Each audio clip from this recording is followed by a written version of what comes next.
Good afternoon. I don't need to introduce myself. So now I want to put the first slide. So, Professor Singh, this is a normal practice here. We wish to acknowledge that University of Western Australia is situated on Noongar land, that is a traditional owners of this land. The Noongar people remain the spiritual and cultural custodians of their land and continue to practice their values, languages, beliefs, and knowledge. On behalf of the University of Western Australia and the Institute of Agriculture, I warmly welcome you to this special lecture delivered by Professor Ashok Kumar Singh. So when you say A.K. Singh, another A.K. Singh is coming, I think, day after tomorrow. Cora comes and say, how come these are all the same? I said, Cora, please listen, they are different. So then I just show your WhatsApp and show Ashok Kumar Singh. Okay, so she's not here. So Professor Singh is the Director and the Vice Chancellor of the Indian Council of Agriculture Research - Indian Agriculture Research Institute in New Delhi. Short acronym IARI is a premier institute for agriculture research and higher education in agriculture in India that I'm proudly to be an alumna of. We are extremely pleased to have him visiting UWA today. This university has tremendous active collaboration with UWA, including number of external funded projects. Currently, we still have an Australia-India strategic research funded project on chickpea. Numerous publications, when we looked at the last 10 years of publications with India in agriculture, ICR institutions, number of institutions are there, including IRI dominate. And of course, we have had many Ph.D. students fully funded here. At the moment, I think 3 or 4 of them. 2 of them are here. And Mukesh is writing his thesis, who will be submitting in next couple of weeks. So we are very, very proud. We also have an ongoing MOU, Memorandum of Understanding, with the Indian Council of Agriculture Research. In fact, if we didn't have an MOU with them, to have a joint PhD program is going to be difficult. I'm sure that other universities have to sign MOU and it can take time. Professor Singh completed his bachelor's in agriculture and master's in genetics and plant breeding from another famous university, Banaras Hindu University in India. He then completed his PhD in the genetics division of genetics at the Indian Agriculture Research Institute. In his career, he has made a pioneering contribution in basic and applied research on rice genetics and breeding. His research contribution includes molecular mapping of resistance to Bakane disease, yield and its component traits, and grain and cooking quality traits of basmati rice. Is involved in development of 15 basmati rice varieties, very premium quality. In fact, about 14 million tons of basmati was exported last year. Very, very high. 5 high-yielding aromatic rice varieties. They are not necessarily basmati, but they are aromatic rice. 4 non-basmati rice varieties. World's first superfine grain aromatic rice hybrid and country's first public sector bred TGMS hybrid. This is the male sterile line. So hybrid rice is lagging behind China, but it is gaining momentum. The share of the basmati rice varieties in total breeder seed indent is around 95%. These varieties contribute nearly 90% of the total foreign exchange earnings through export of basmati rice, which amounts to be $5 billion. Quite a lot of basmati is coming here. Australia. 2 sources, India and Lal Kila, for example, is a famous one here. I don't go to the shop, but I see the labels. Mm-hmm. This has improved the livelihood of millions of basmati rice farmers.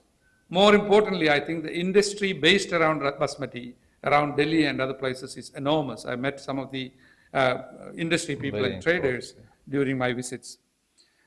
But recently, bacterial blight and blast resistant varieties, namely Pusa Basmati 1847, Pusa Basmati 1885, and Pusa Basmati 1886, and also more recently has been working on herbicide resistant or tolerant varieties, namely Pusa Basmati 1979 and 1985 have been released for commercial cultivation, which gave impetus to DSR cultivation, DSR means direct seeded rice, so that you can reduce the water use, you can reduce the methane emission in rice cultivation.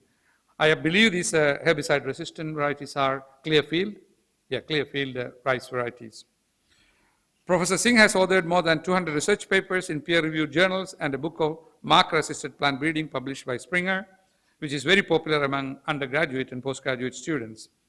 He has received several prestigious awards, including Rafi Ahmed Kidwai Award, Dr. Subramaniam Best Teacher Award, Om Prakash Basin Award, Nanji Deshmukh Team Award, Wasvik Award, Borlog Award, Sri Ramachandra Rao National Memorial Award, and is a fellow of the National Academy of Agriculture Science and National Academy of Science, and so on.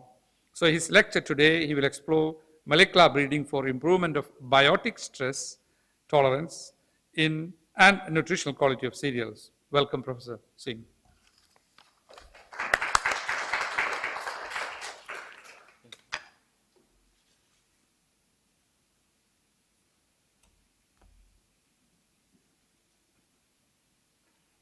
Thank you, Professor Siddique, for that generous introduction and kind words. And I'm indeed grateful to Professor Siddique for giving me this opportunity.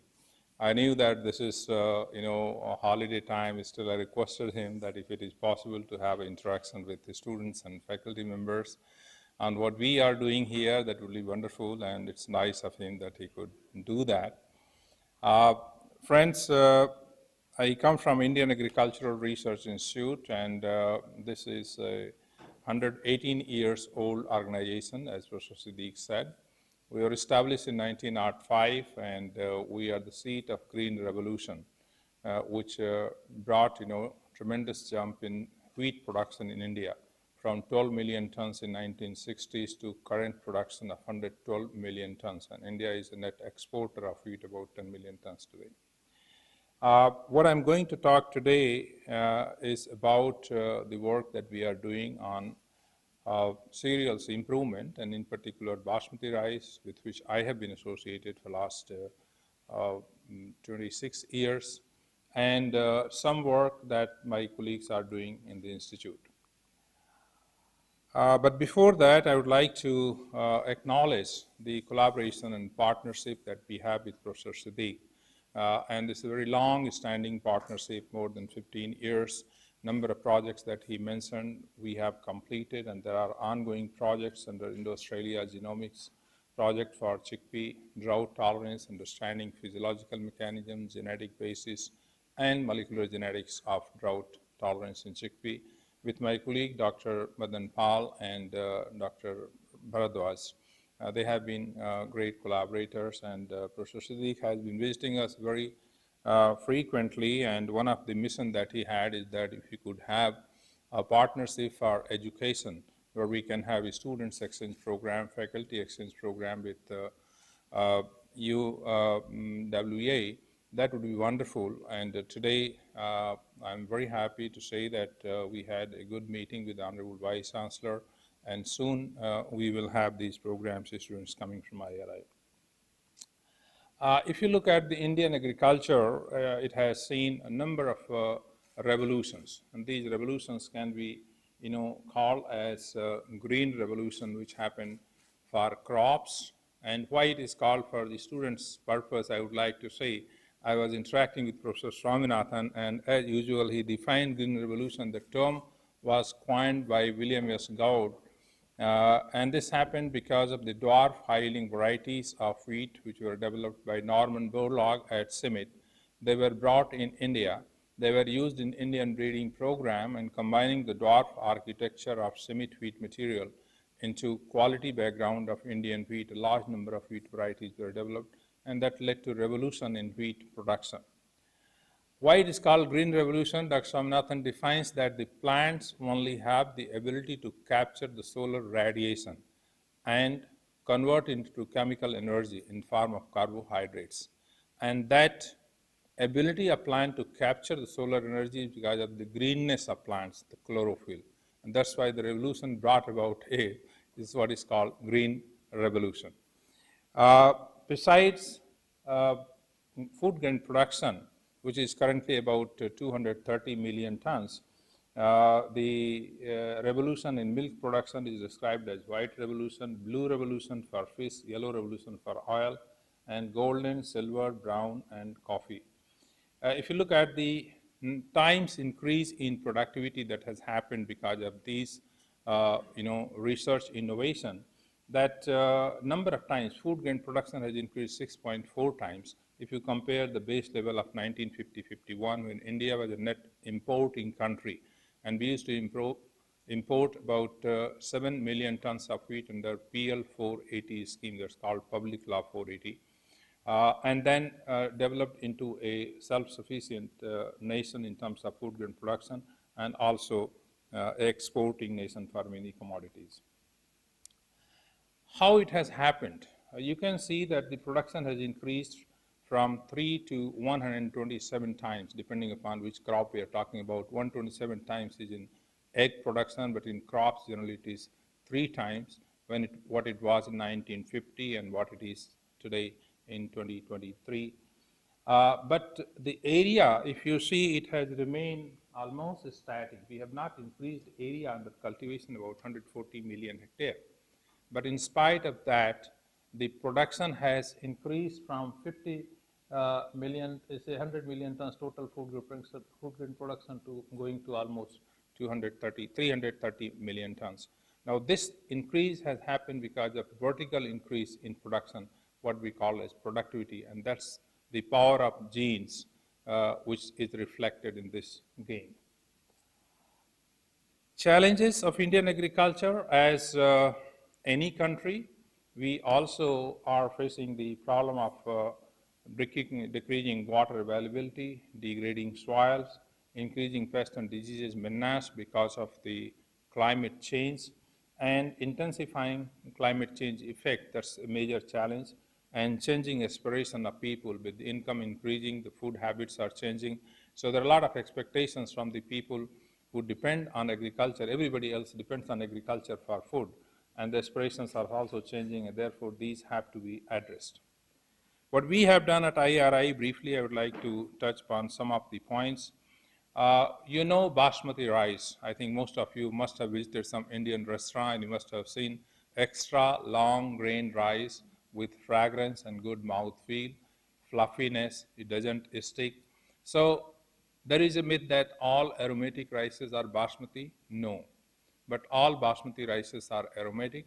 In addition to aroma, basmati rice must have a minimum grain length, which is about 6.7 millimeter. On cooking, the length must increase 2 times or more. On cooking, the volume must increase 4 times. And if these characters are brought along with aroma, this qualifies to be basmati rice. Basmati rice is protected under geographical indication in India. So there are some defined areas in the Indo-Gangetic plain where basmati rice can be cultivated, and the produce thereof can be called as basmati. If it is grown out of those GI area, the produce will not be called as basmati, because for geographical indication protection, the quality of commodity comes only when it is grown in that environmental condition. Now, the traditional varieties of basmati rice, which were available since ages, and they were the heritage of this region, these varieties had several weaknesses. They are pretty tall in height, of my height almost, and when the grain formation takes place, it will fall flat on the ground. You can see a crop of traditional basmati which has fallen flat on the grain formation, complete just like somebody have put planking on it, and because of this, the quality goes down, the productivity becomes very low. It's about 2.5 tons per hectare. And therefore, we initiated a program in 60s when Dr. Swaminathan, one of the leading agricultural scientists in India, unfortunately we lost him in September last month.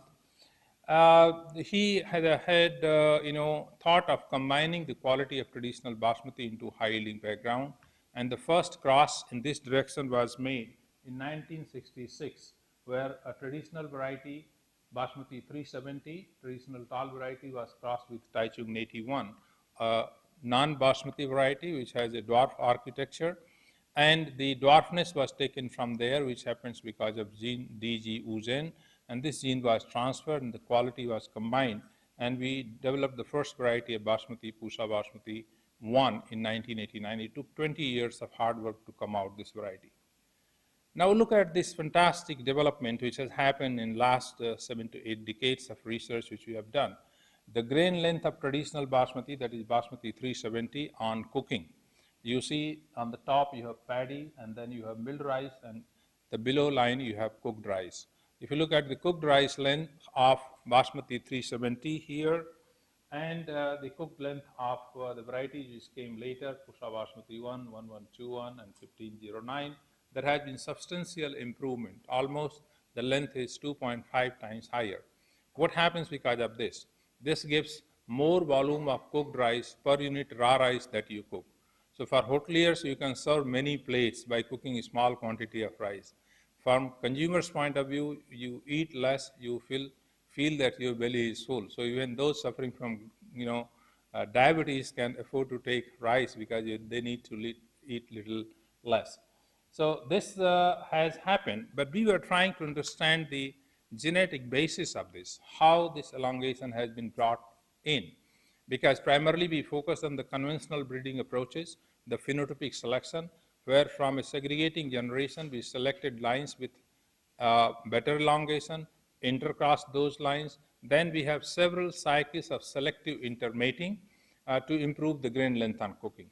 But then having done that, we try to understand when the molecular tools became available, the rice genome sequence were available, we crossed a line, and this is a typical approach to identify any new genes. When you are looking at that, you must have the contrasting phenotype between parents. So there is a variety called Sonasal, where grain on cooking is very small, just 3-4 millimeters, and 1121 is a variety which we developed here. If you see grain length on cooking is almost 3 times that of Sonasal. So by crossing these two lines, we develop a recombinant and well-lined population, and through genotyping, and then we were able to map the genomic regions which were associated with kernel elongation ratio on chromosome 3 and also equutial on chromosome 2. Now this gives a tool in our hand to transfer the genes for cooked kernel elongation in other varieties which are non-elongating types. This was the first variety, Pusa Basmati 1, which was developed in 1989. And in 2003, we developed Pusa Basmati 1121, which has a world record of longest cooked kernel. And then Pusa Basmati 1509, which matures in just 125 days.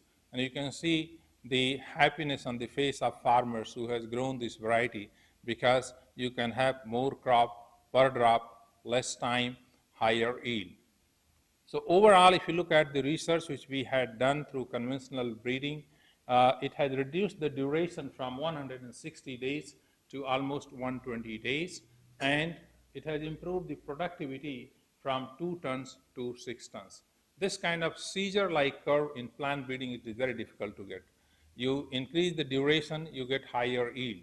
But when you shorten the duration, yield will tend to reduce. But we were able to break that unholy alliance, and we were able to develop genotypes that had higher yield with reduced duration. However, this could not have been possible unless we had the great complementarity with the rice industry. The rice millers came forward, they made huge investment, millions of dollars in establishing the best of the best rice mills based on German Buller plants or Japanese Satake plants. And because it is very difficult to mill a grain length of 8 millimeter, 9 millimeter, it will break because of mechanical force. So you need very advanced technology to do milling of this kind of rice, and that happened because of partnership. And the result is that the total Basmati export in 2023 from India in terms of volume was 4.56 million tons. What Professor Siddique referred was about total rice export. The Basmati share is 4.6 million tons, and this brings about $5 billion annual foreign exchange earning from the varieties which have been developed at the Indian Agriculture Research Institute. The current challenges that we are facing are primarily the biotic stress in rice, and which includes bacterial blight, blast, brown plant hopper, bacane, and several other diseases like brown spot, false smut, and so on. So how to manage these diseases? Because if you have to manage these, you have to apply pesticide. When you apply pesticide, there is issue of pesticide residue.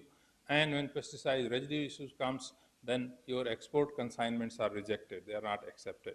So therefore, identifying the potential genetic resources, identifying the key genes involved in biotic stress resistance, and transferring them into high-yielding varieties becomes extremely important.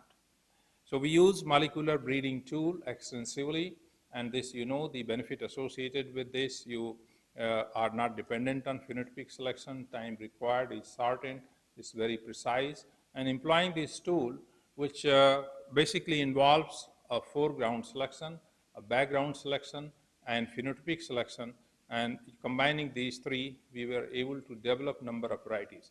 Here, if you see a rice field in which I am standing is affected by blast disease, and the pencils that I am holding in hands, they have drooped down on maturity, and the neck is broken. That's why it is called neck blast.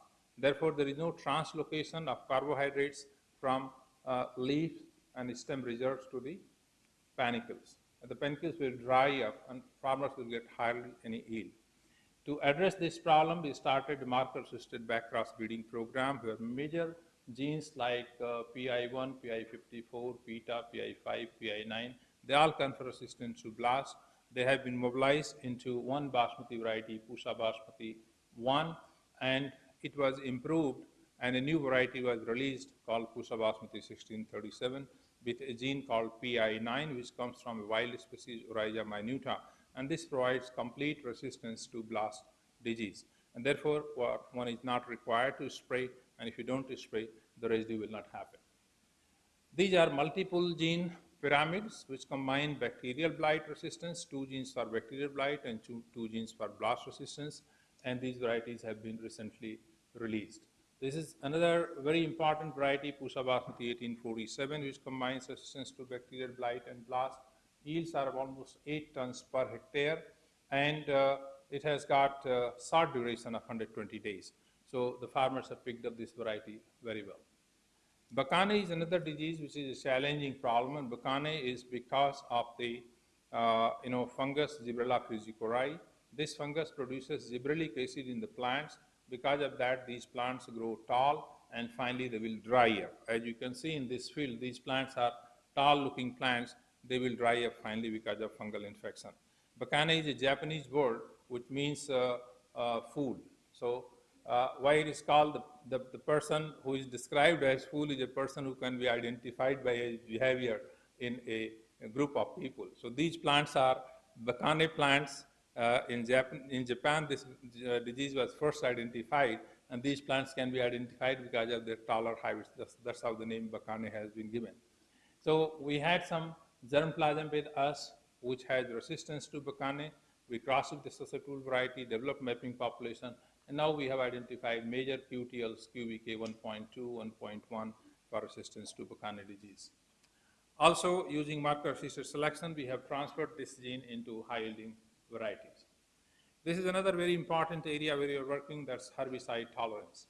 So we had a project on EMS-induced mutagenesis, and through EMS-induced mutagenesis, we were able to identify a herbicide-tolerant mutant to Emigia thopir group of herbicide, which is, ALS inhibitor. Acetolactate synthase is an enzyme which is inhibited by this particular herbicide, Emigia thopir.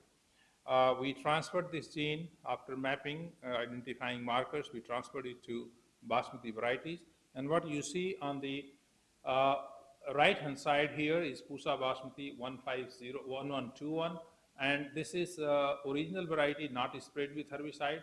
This is 1121 is sprayed with herbicide 18 days after sowing. The plants get completely killed, and this is the improved version of 1121, exactly isogenic lines, which has got HT gene, herbicide tolerance gene. It is sprayed with herbicide. Nothing happens to crop. Crop looks very healthy, but you will not find any weeds in the crop. So I have a very small video that it gives a time-lapse video from sowing till harvesting. If it works, let me see. All right, so this variety we have multiplied in large area, and the farmers are multiplying seed, and this will promote direct seeded rice. Because when we talk of transplanted rice, it's the water guzzling crops. It takes about 3,000 liters of water to produce 1 kilogram of rice. Because rice is cultivated by transplanting method under puddled condition. So we want to shift from puddled to direct seeded rice, and if you go to direct seeded rice, the water consumption can be reduced by 35%, greenhouse gas emission can be reduced by 35%, and labor is saved substantially. But this would require our varieties to be herbicide tolerant, because under direct seeded condition, weeds becomes a major enemy of crop. Likewise, the drought tolerance, a QTL for drought tolerance has been identified, mapped, and transferred into basmati varieties. So this will also help in direct seeded rice. Salinity tolerance is another major problem, particularly in the coastal areas. So we identified a major QTL called saltol. This was identified from a variety land raised from Kerala called Pokali, and that gene we have transferred into varieties of basmati rice. And these new lines have got excellent seedling stage salinity tolerance, where you can see the susceptible control at 120 millimolar is completely killed, while the resistant lines, they are surviving. So this is again a breakthrough in terms of salinity tolerance. Coming to nutritional quality improvement, we are looking at the grain, iron, and zinc content, and here we have identified a line which is land raised from Tamil Nadu Karappunel, which has got zinc level of 49 ppm. Normally rice varieties have got zinc in the range of 18 to 20 ppm. Most of iron and zinc is located in the pericarp region, and when we do milling, that is removed. So therefore the nutritional quality of milled white rice is not so good. Brown rice has got more nutrition, and parboiled still has better nutrition, because during parboiling process the nutrition moves to endosperm. So this gene for zinc, we have done mapping, and now we are doing marker-assisted transfer of these QTLs to high-yielding varieties, so that zinc fortified varieties can be released. Likewise, there are certain anti-nutritional factors. Phytic acid is one, and even if you have higher amount of zinc and iron available, in presence of phytic acid, it chelates with zinc and iron and makes it non-available. And therefore, we have developed varieties which are low in phytic acid by incorporating LPA mutant, low phytic acid mutant 1 and 2, and these mutants provides low phytic acid and therefore improves bioavailability of iron and zinc. Fatty acid is another very important problem, and from basmati, the bran oil extracted from basmati rice is branded as basmola.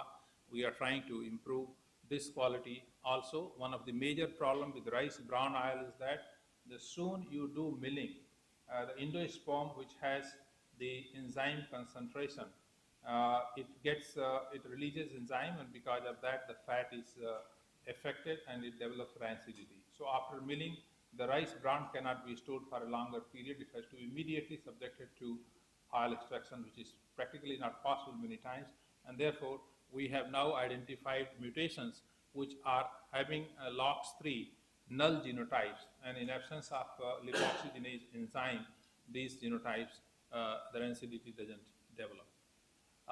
So this again we have developed markers, and using markers selection for transfer of this gene. In maize, we have identified the quality protein maize hybrids, where the lysine and tryptophan 2 of these amino acids, if you look at the quantum of these amino acids, that has substantially improved in the biofortified maize hybrids from 0.91 to 1.06, from 3.68 to 4.18, and so on. Likewise, there is a gene OPEC2, which has been extensively used in case of maize breeding for developing quality protein maize hybrid. This we have combined with another gene OPEC16, and when OPEC2 and OPEC16 are combined together, the lysine and tryptophan increases by 40%. So this is one hybrid which has been released for commercial cultivation. Sweet corn, primarily we use it for sweetness, but now we have developed sweet corn varieties which are rich in provitamin A, and they also have got quality protein maize, high lysine, high tryptophan, and high provitamin A. So So along with sugar, sweetness of corn, you also get better nutrition. This is being used also the biofortified maize as a rich source of poultry feed, and this has got less aflatoxin in the grain. The quality protein maize, provitamin A, is also combined with vitamin A. So these are actually multi-trait improved biofortified varieties which will help in eradicating the nutritional hunger through poultry feed as well as through direct consumption. This is a sticky maize in northeastern part of India. Sticky maize is used for porridge making. It is liked a lot, and here we have developed the lines in traditional maize variety. The amylopectin is only 72%, which we have increased in the new hybrids to 98%. So higher the amylopectin, it gets the better quality. Low GI maize for breakfast food. We know that the corn flakes is a major cereal which is consumed for breakfast in most household and hotels. But if we increase the resistant starch content, if you look into the traditional maize hybrids, the non-resistant starch is 79%. Now we have developed material where this is almost 97% and only 2.3% is the this one. So this, because of high amylose particularly, you make it less amylopectin and the amylose content increases, and because of this, it happens because of amylose extender gene, and that gives the maize which has low glycemic index, less than 40%, as against the one that has high glycemic index, almost 90%. Development of double haploids. This has been a very important technology which has been used globally, but most of the double haploid inducer stocks which were developed at CIMMYT, they were in the temperate germplasm. Now we have tropicalized them, and these tropical inducer lines we are using in the hybrid breeding program for development of pure line through double haploid development. In wheat, our major focus has been on rust resistance, and the varieties combining leaf rust, yellow rust have been developed and deployed. This is another variety which was very popular, 2932. Professor Siddiq has used one of his students for the drought experiment, and this has been fortified with the LR24, SR24 and YR10 genes. Likewise, this is another variety, HD3411, where the QTLs for high chlorophyll content, for NDVI and biomass, these three traits have been incorporated, and this gives high drought tolerance. So marker sister selection is being extensively used in Indian breeding program, and we have been associated with, we have been using for last 15 years, and so far 74 varieties in different crops have been developed using molecular breeding. Likewise, we are also intensively working on biofortified crop varieties where the nutrition level is 3-fold, 4-fold higher than the normal bench level, and 114 varieties in different crops for different traits have been developed that are biofortified. We are also working extensively on genome editing. My colleague Dr. Viswanathan has edited a gene called DST, drought and salt tolerance gene, in a variety MTU1010, and these genome edited lines have got 60% higher yield when they are subjected to stress. India has come out with clear regulation on genome edited crop. The SDN1 and SDN2 products are deregulated as non-transgenics. So the moment we are able to demonstrate through molecular data that these plants do not carry any exogenous DNA, the material is allowed for open environment evaluation. So these lines we are already evaluating in the multi-location trials. These are certain requirements as per guidelines which has been put for genome edited crops. You have to do nested PCR for covering the complete range of construct and demonstrate that the exogenous DNA is not present in the new line before they are declared as non-transgenics. Mango is another area our institute is working intensively. The Indian mangoes earlier, they are very sweet, and the long shelf life is too short, and therefore international market they are not liked so much because of high sweetness. The conventional varieties like Langda, Dasari, Chonsha, and so on. And therefore, at Indian Agriculture Research develop mango varieties with colored peel, very attractive, low sugar content, so sweetness is less, and their shelf life is almost 15 to 20 days. It is extended shelf life. And some of these hybrids are doing extremely well in the international market, like Usha Lalima, Pratibha, Stress, and Pitambar. We have looked at the high resolution mapping of QTLs for food color, why this variation comes. So we have used genome-wide association mapping, looking at the variation for the fruit colors, and then chromosome 3 QTLs have been identified. This would be utilized in the breeding program in the future. We also use drone technology for precision agriculture for various purposes, monitoring pests and diseases, variable rate technology for applying pesticide, herbicide, liquid fertilizer, mapping and discrimination of crops, monitoring crop health, yield and damage assessment, and soil fertility assessment and input delivery. And so these are the areas for which drones are being used, combined with the use of satellites. The crop residue burning is a major issue in India, and if you happen to travel India in the first week of November, I'm glad that Siddiq is coming a little late. The end of October and first week of November is really, it chokes so much of the smoke, and also because there is a moisture in the atmosphere, this moisture collides the fine dust particle and smoke, and therefore it is not allowed to go into the upper atmosphere. So it remains hanging in the atmosphere for quite some time, and visibility is drastically reduced. We use satellite data for monitoring the fire burning spots and therefore implementing regulations. These spots from satellites, you can see where the burning spots on day-to-day basis. You can see here, for example, data is starting from 15th September until 19th November. It is updated. 740 fire events in the states of Punjab have been obtained. Now, if this happens, you can deploy your technology for crop residue management, educate farmers not to do this, provide alternatives, and so on and so forth. So this kind of digital monitoring helps a lot in policy implementation as well. But at the same time, it is also important to incentivize, the farmers, if they are following good agricultural practices, regenerative agriculture, and then they are producing 1 kilogram of rice. For such 1 kilogram of rice, which is labeled as low carbon rice, as you can see in this picture, low carbon rice, then as a consumer, we should be willing to pay a little more for such rice, because this rice is produced without polluting environment. So the number of companies coming forward which are sustaining and supporting the carbon credit program and carbon farming, and the rice obtained from carbon farming program is branded as low carbon rice, and when it goes to consumers, it receives better attention, and also incentive is given to farmers. So for future, the major challenges are emergence of new insect pests and diseases, higher frequency of abiotic stresses, nutritional quality, of course population increase is a major challenge, and lack of variability for some traits in the native germplasm, where genome editing and also GM crops would be very, very important.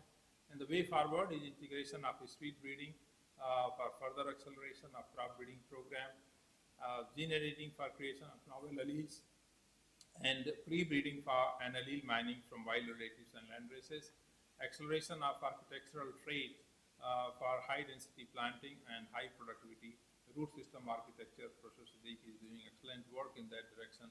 We need to have a lot of collaboration there. And then, of course, stacking biotic, abiotic, stress tolerance, and nutritional quality together. So these are a number of challenges, because all these characters that we are mentioning, they are controlled by many genes, and bringing many genes together to breeding program is always a challenge. Markers can only help. If you have identified markers linked with the gene, they can help you identify a plant.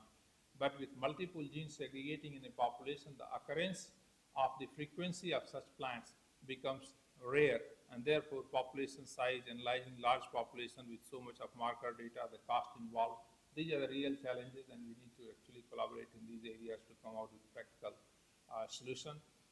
We are working forward in that direction to have collaboration with the university, particularly for training our graduates, undergraduates, and PhD students, postdocs, faculty exchange programs, which will go a long way strengthening our partnership with UWA. So I would like to thank you all very much for your kind attention and for sparing time, though it's going to be a holiday approaching very fast. So I'm thankful to you for your time and to Professor Siddiq for arranging this lecture. Thank you so much.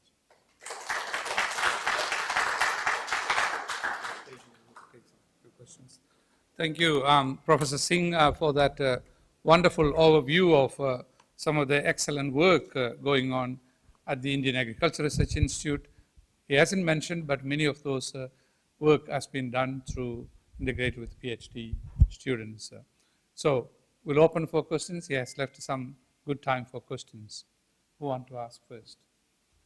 Jain Pang.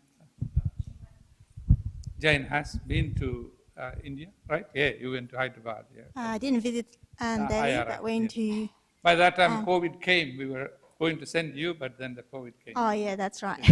Yeah, just missed it. It's very, very interesting topic. It's really great achievement to improve rice yield, mango quality, and plant resistance to those abiotic, biotic stress. It's really great job. I'm just wondering, when you improve the length of basmati rice, because one attractive thing about basmati rice is the special aroma. Would the aroma of that rice be changed? Is that getting better or not really? So there is a very good question that you have asked, and it's a prime concern. As I said, basmati rice, the first and the most important character is aroma, but along with aroma, it should have several other characters. So the variety would not qualify for basmati rice unless they have the benchmark level of aroma, which is about 300 parts per billion of 2-acetyl 1-pyrroline. This is the chemical compound which is responsible for basmati aroma. We know precisely the genetic factor responsible for this. This is a recessive gene present on chromosome 8, which confers aroma. We have marker available for this gene. So whenever we do any breeding program, we deploy these markers for transferring the gene into new background. And also we quantify the level of aroma using GCMS in terms of parts per billion. So unless they have aroma, we will not promote such varieties. Thank you. And people won't buy it. Who goes next? Yes? You can tell where you are from, your name, so that Professor Singh knows. Yes, sir. So good afternoon, sir. It's a nice talk. Myself, I'm Mahantesh Naika, Assistant Professor from University of Horticulture Sciences, Bagalkot, India. I'm here as a visiting research fellow under NIHEP. Sir, it's an interesting talk. My question is like, you have made an attempt of knowing the genes, the two for combined stresses, salinity and drought. That is, it is achieved through the genome editing. Any such achievements like made via marker-assisted breeding, combining stress tolerance? Oh yes, so as I said that this gene saltol, which has been isolated from Pokali, a landrace from Kerala, and another variety CSR27, which has got reproductive stage salinity tolerance. Saltol confers seedling stage salinity tolerance, and through marker-assisted breeding, we have pyramided the reproductive stage as well as salinity stage salinity tolerance together in same variety, and these varieties are under testing. Oh, thanks. Anyone else? So there is first Rudra and then Rupali. Thank you, sir. Very nice presentation, and I would just like to make concern because I feel like if we develop basmati rice, which is having recessive genes for aroma, so if we develop the short duration varieties, then if our all the traditional varieties are in the short duration varieties, those having non-aromatic trait, if they transfer the dominant trait for non-aromatic characters, then how we can sure that the short duration basmati variety can go for the longer duration, because it can be crossed and produce the non-aromatic character. Yeah, so we know that rice is a self-pollinated crop. The isolation distance required for rice is 5 meters, and that 5 meters isolation distance in principle is strictly used for production of nuclear seed, for production of breeder seed, for production of foundation seed. And if nucleus, breeder, and foundation seeds are produced following these certified guidelines, then certified seed produce has no question of any outcrossing. So the dilution of a trait because of outcrossing in a predominantly self-pollinated crop is not a risk. It could happen in often cross-pollinated crops. For example, if you develop a canola variety, and if you have side-by-side, like in India, we have Brassica juncea, unlike Brassica napers here, and we have also developed canola juncea. And if they are grown side-by-side, there will be substantial outcrossing. And their seed maintenance becomes an issue, but not in this case. So basically, the physical contamination, Yeah, either at the seed production time or the farmer's field when they had some raw plants coming out, etc. That's good. Doug? Oh, sorry, Rupali first. Sorry. Thank you very much for the amazing talk. I completed my PhD under Professor Siddique's supervision, and I'm Rupali. I'm presently working at Department of Primary Industries. I'm working on various biotic and abiotic traits. My question is specific to marker-assisted breeding. What is the proportion of marker-assisted breeding being practiced in your breeding program in comparison to genomic selection? Because when we select when we select lines for a particular marker, there could be several unfavorable genes in the background. Do we have to phenotype it every time that we select when we select the lines, or do you rely on genomic selection models or something like that? So there are two questions. One, you were asking that what is the proportion of marker-assisted breeding? And generally, when we talk about marker-assisted back-cross breeding, we are aiming at improving the specific weakness of a otherwise very good variety. There is a very high-yielding variety, popular variety, but it is susceptible to a particular disease. Then you go for crossing and back-crossing, repeated back-crossing, so you recover the genome of recurrent parent. Okay. And most of these varieties which have been developed through molecular marker-assisted breeding, currently 104 I mentioned, they are the back-cross breeding-based improvement of the existing variety for specific traits. And therefore, the limitation of this method of breeding is that you cannot create a new mega variety by this method. You can only improve the specific weakness of a variety. The yield potential, the genetic ceiling to yield will remain the same. And that's where I think the genomic selection plays a very important role. And we have a major program funded by Bill and Melinda Gates Foundation, where we are doing genomic selection in 9 crops. And there we are using genome-wide markers, identifying the haplotypes, superior haplotypes, and then working at bringing together the superior haplotypes for multiple traits so that we can break the genetic ceiling to yield while improving the productivity. Apart from haploid, for fixing the lines, apart from haploid induction, do you also rely on biparental crossing and then fix the lines over the generation?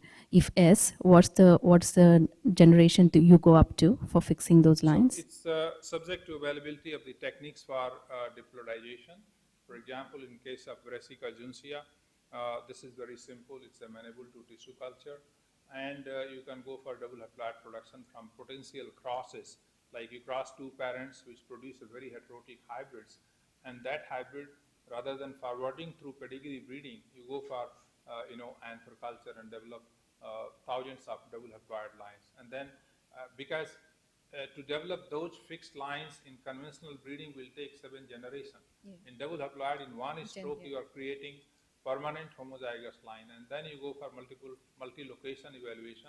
Also, you can use genomic selection, where you have a training population. Part of that double haploid population can be used as a training population, and the rest can be used for selecting based on marker profile, what is called genomic assisted breeding value, GEBV. Yeah. So by estimating GEBV, we should be able to identify potential lines which will go into trials. Thank you very much for spreading your knowledge. Doug. Thanks, Doug Hall, Ag Policy Specialist. I'm particularly interested in the adoption or commercialisation process. So you had a number of photos with very happy farmers. Is that universal? Have you had to educate the broader farmer community about new breeding techniques, that they're not dangerous? Has there been a perception that they're a concern, that you've had to, overcome that with farmers? And also, once you've bred these varieties, are they being promoted through commercial seed companies, or is it through government? So that's again a very good question, and this is one thing with which we are, also struggling. We have different models of commercialization and taking technology to farmers. Primarily, we are public-funded institutions, and therefore, whatever is developed from public funding research is supposed to be available for free to the farmer, so there is no price tag available. How we commercialize the varieties? There are large-scale seed corporations in the country. For example, there is one corporation called National Seed Corporation, which has got huge land across the country. So once we have developed a product, we transfer the varieties to them, provide them basic seed or breeder seed, and from that they will multiply and they will sell it to the farmers. In addition, we also do joint venture with the companies. And for example, one of the rice variety which I mentioned, and another wheat variety, in just 1 month when we opened it for commercial interest, we had 250 seed companies. They came forward to take license, and they took license. So they will be provided basic seed and they will multiply and sell to the farmers. At the institute level also, we have our wing called Transfer of Technology Division, Agricultural Extension Division.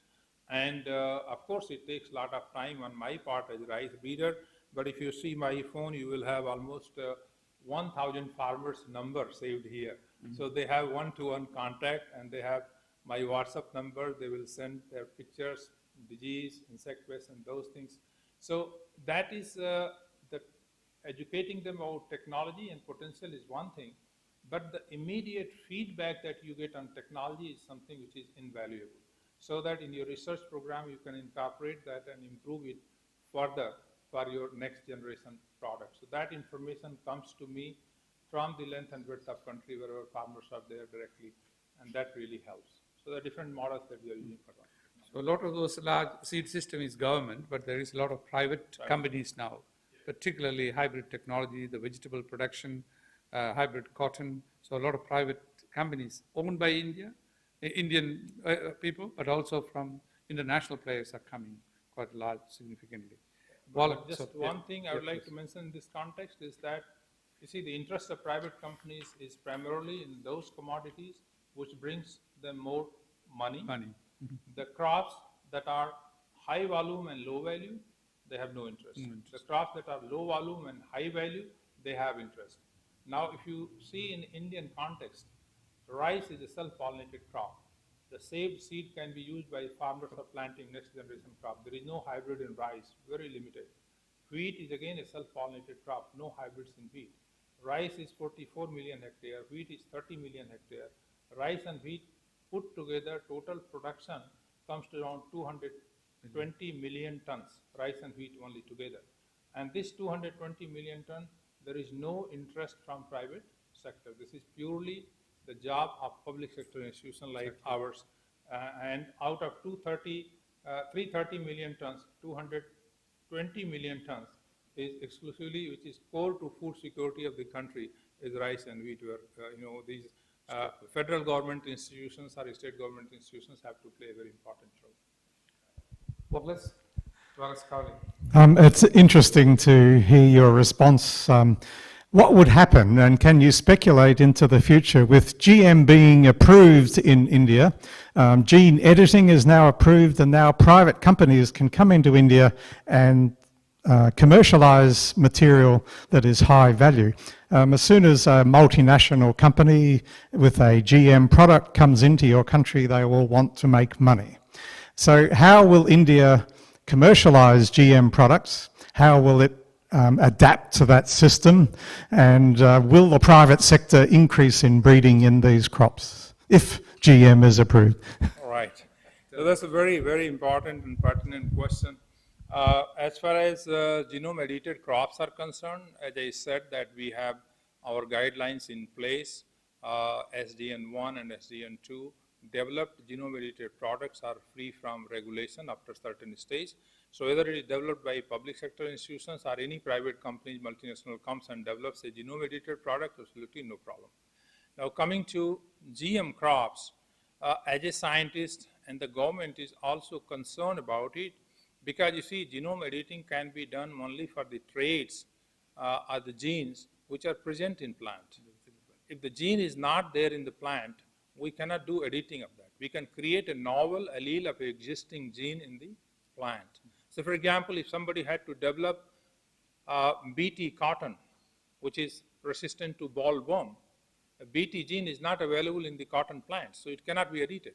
So for that, genetic engineering or GM is required essentially. It has to be there. So there is no going away of GM with genome editing coming. Genome editing can answer certain problems, but GM will stay. Currently in India, we have 2 crops in food crops. We have no issue in non-food crops. Cotton, 12 million hectare area is planted to BT cotton in India. 100% area under BT cotton. 2 GM crops in food crops, particularly in mustard, that is a sister line of canola.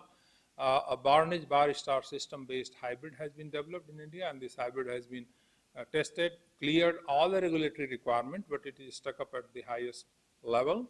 And the other is BT brinjal. So same BT gene in cotton is commercially cultivated, but same BT gene in brinjal is still stuck up. But I think the people will understand it requires a lot of education to people. Science education is important. The problem is with the NGO, for whom it is the bread and butter to oppose, the new technology. The problem is not with the farmers. Problem is not with the consumers. Problem is a certain group of people, and those people are very vocal, very strong, and we somehow lag behind in that advocacy. City-based people. So no GM crop, food crop yet. They have developed the brinjal eggplant, but not cultivated. The neighboring country, Bangladesh, took it and then cultivating. The mustard has been developed, but then it is stuck with few issues with regard to, is it oil or protein? Or seed size. No, not that. Actually, it is in the Supreme Court. Okay. So the court has to decide. The Supreme Court is the apex court of India, and there it is before the judges to decide whether GM should be deregulated or not. Okay. So they are seeking advisory from the scientists, and we are advising them that everything is good. You see, nobody asked a question when corona vaccine came. Everybody, even the judges including, they got injected immediately without asking any question. Those who are opposing, they were the first people to get into queue and get... But some of them died. Who opposed. They are no more. They would have died otherwise They also. would die in Delhi. It is true. They opposed. Any questions? That's good. Okay, again. Speak up. Little loud, The microphone please. is coming. Jor se bolo. Hello, sir. Nice to have you here. And because I've already worked in your institution for some time while I was registered in Ph.D. at UWA, and so lucky to have you here. Thank you for the wonderful talk and the countless achievements that IRI has had under your leadership. So my question was regarding genetic modifications in crops, that genetic modifications reduce the genetic variability that we have. Because, for example, in India, they have regional crops, and then those regional crops might not have the genetic modification, but they have the adaptability to the regional climate and environment. So when we release genetically modified or without using any exogenous genes, when we release a genetically stronger variety, does that reduce the variability, and then does that increase the chance of diseases occurring which can be widespread because of the loss of genetic variability? Well, so first thing we must understand that GM does not reduce genetic diversity. GM is for rectifying a specific weakness of a variety. You may have hundreds of varieties under cultivation. They are good. Each one of them is suffering for resistance, susceptibility to a particular disease. And all those hundreds can be improved by transferring one single gene. So bringing one gene in a variety doesn't change its entire genome, okay? Number one. Number two, you see, genetic uniformity is the cause of genetic vulnerability. This is a proven fact. But this has nothing to do with GM. For example, when dwarf high-yielding wheat varieties were not there, you had a lot of land races. They were not productive for the farmers. Farmers were not growing. But today, if you come out with a wheat variety which gives you 7 tons, 8 tons per hectare, the farmers would like to grow that for the reason that they want to make more money. So the genetic modification per se has nothing to do with genetic diversity. Secondly, as far as genetic diversity is concerned, National Bureau of Plant Genetic Resources and likewise all other countries have got their bureaus, gene bank. And for example, Indian Gene Bank, where from you come, has got 4.5 lakhs accession, which has got 10,000 land races of rice. These are the land races conserved by the farmers over centuries. Those are sitting there in the gene bank. Tomorrow, if you need them, you characterize their values in terms of biotic, abiotic, stress tolerance, quality improvement, and so on and so forth. Use them in the breeding program for creating new genetic variability. So absolutely no issue there. Yeah, and also just to mention, when BT cotton hybrids came, before the hybrids came, total number of cotton varieties in India were hardly 10, 15 in the entire India. After hybrid came, all companies came, they made investment, and 1,000 new hybrids were developed. It brought in more genomic diversity. Although BT gene in those 1,000 varieties is one, but those varieties are genetically different from each other. So that brings more diversity. And also, the crop diversification is very huge in India. So if you go into, it's not just one crop. So that's important. So you're right in one extent, we need to have the diversity preserved, but crop diversification, not just depending upon wheat, rice. And that's why they wanted to bring pulses into the system, oil seeds, the sorghum, and so on. Anyway, I think you've done well, and I need to wrap up this. So thank you very much. Yeah, if you could take a seat. So once again, that wonderful talk, what he showed is only a fraction of the institute has achieved. I don't know how many masters and PhD students over the 100 years they have done. I'm sure they have the record. All of them have taken prominent positions globally. We were talking about the World Food Prize. 4 World Food Prize went to alumni from IRI, several DGs in international centers, FAO, and many universities all over the world and also in India. The horticulture, then if you look at the floriculture, the number of flowers, the carnations and the roses, all produced from that institute is amazing. It's a mind-boggling place in the middle of a large city like New Delhi, about 1,600 acres of land with these old British-looking buildings because it was built by British. The first was built in somewhere in Bihar, a place called Pusa, and a massive earthquake came and wiped out. Then they shifted that to the current place that's why called Pusa Institute.